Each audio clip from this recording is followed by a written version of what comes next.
This may look like the US Army is on the streets, but in fact these are militiamen with their own alarming agenda.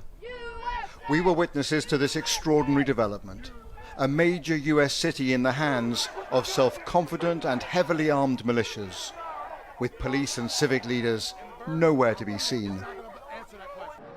It was a brazen show of strength with an unmistakable message that there are new sheriffs in town. Rioting and burning and looting is not going to answer that question. Angry Viking is a militia commander who told me he wants dialogue. And we're here just to protect the building. That's it. And we're here to do this. Meet and talk. You was gonna allow it to happen. But that dialogue quickly descended into furious arguments. Black Lives Matter activists, who have held a vigil here for 100 days, say the militias are a pure provocation. Tired, exhausted, worn out. What else do you want me to say? Do you think it'll end up as a fight? Yes, yes. People are going to die, bro. People are going to die. I don't know who's going to be. Which militia are you from? Many of these disparate groups Which militia are you from? had no interest in identifying Excuse me, themselves. sir. Which militia are you from?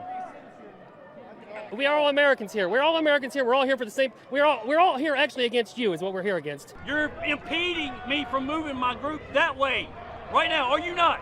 Yes, you are. I'm asking you what you're doing here on the streets of this city. Well, first off, you're not American.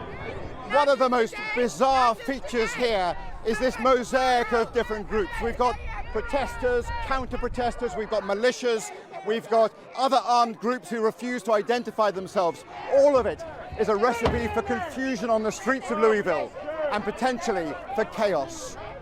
I'm not going to bring a knife to a gunfight, sir. And here's the danger. Americans are arming up. Nadia Ford, a grandmother, arrived here with multiple weapons to confront the white militia. We've tried peaceful for years upon years, and it has gotten us nowhere. They murder us for being peaceful. So only when we stand up do they maybe take us seriously. And that's what we're going to do. We're going to stand up against this hate in America. Eventually, some police did break cover, and this civil rights lawyer, heavily armed himself, said his aim was to run the militias out of town amid multiple threats to his life. They've said they're going to blow out the back of my brains and they'll find out where I live, et cetera, et So cetera. where is America that a lawyer has to walk the streets with body armor, a pistol and a long arm? Thank you. Well, because I'm going to defend myself and I'm not going to be shot down in the streets. America's militias are emboldened at this volatile moment, emerging out of the shadows in a way I have never seen before. When I move you to the street, you will load your weapon. A few miles up the road, we saw a whole new phenomenon. Y'all say you soldiers. An African-American militia with hundreds of troops. They have a black nationalist agenda. Hand on the shoulder of the person in front of you. It's as much a cult All right, thanks. as a military formation. This is the NFAC militia. It is well organized and quasi-military. It also proves a militia does not have to be white and right-wing.